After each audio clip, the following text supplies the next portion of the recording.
Livre d'Abdias. Prophétie d'Abdias. Ainsi parle le Seigneur, l'Éternel, sur Édom. Nous avons appris une nouvelle de la part de l'Éternel, et un messager a été envoyé parmi les nations. Levez-vous, marchons contre Édom pour lui faire la guerre. Voici, je te rendrai petit parmi les nations, tu seras l'objet du plus grand mépris. L'orgueil de ton cœur t'a égaré, toi qui habites le creux des rochers, qui t'assieds sur les hauteurs, et qui dis en toi-même « Qui me précipitera jusqu'à terre ?» Quand tu placerais ton nid aussi haut que celui de l'aigle, quand tu le placerais parmi les étoiles, je t'en précipiterai, dit l'Éternel. Si des voleurs, des pillards, viennent de nuit chez toi, comme te voilà dévasté, mais enlèvent-ils plus qu'ils ne peuvent? Si des vendangeurs viennent chez toi, ne laissent-ils rien à grappiller? Ah, comme Ésaü est fouillé, comme ses trésors sont découverts. Tous tes alliés t'ont chassé jusqu'à la frontière, tes amis t'ont joué, t'ont dominé, ceux qui mangeaient ton pain t'ont dressé des pièges, et tu n'as pas su t'en apercevoir. N'est-ce pas en ce jour, dit l'Éternel, que je ferai disparaître d'Édom les sages, et de la montagne d'Ésaü l'intelligence? Tes guerriers, ô Théman, seront dans l'épouvante, car tous ceux de la montagne d'Ésaü périront dans le carnage. À cause de ta violence contre ton frère Jacob, tu seras couvert de honte, et tu seras exterminé pour toujours.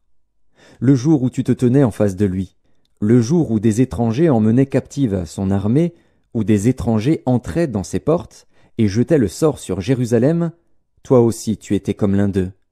Ne repaie pas ta vue du jour de ton frère, du jour de son malheur. Ne te réjouis pas sur les enfants de Juda au jour de leur ruine, et n'ouvre pas une grande bouche au jour de la détresse. N'entre pas dans les portes de mon peuple au jour de sa ruine, ne repaie pas ta vue de son malheur au jour de sa ruine, et ne porte pas la main sur ses richesses au jour de sa ruine. Ne te tiens pas au carrefour pour exterminer ses fuyards, et ne livre pas ses réchappés au jour de la détresse. Car le jour de l'Éternel est proche, pour toutes les nations. Il te sera fait comme tu as fait, tes œuvres retomberont sur ta tête. Car, comme vous avez bu sur ma montagne sainte, ainsi toutes les nations boiront sans cesse. Elles boiront, elles avaleront, et elles seront comme si elles n'avaient jamais été. Mais le salut sera sur la montagne de Sion, elle sera sainte, et la maison de Jacob reprendra ses possessions. La maison de Jacob sera un feu, et la maison de Joseph une flamme. Mais la maison d'Ésaü sera du chaume, qu'elles allumeront et consumeront. Et il ne restera rien de la maison d'Ésaü, car l'Éternel a parlé. Ceux du Midi posséderont la montagne d'Ésaü, et ceux de la plaine le pays des Philistins. Ils posséderont le territoire d'Éphraïm et celui de Samarie. Et Benjamin possédera Galaad. Les captifs de cette armée des enfants d'Israël posséderont le pays occupé par les Cananéens jusqu'à Sarepta, et les captifs de Jérusalem qui sont à Sépharad posséderont les villes du Midi.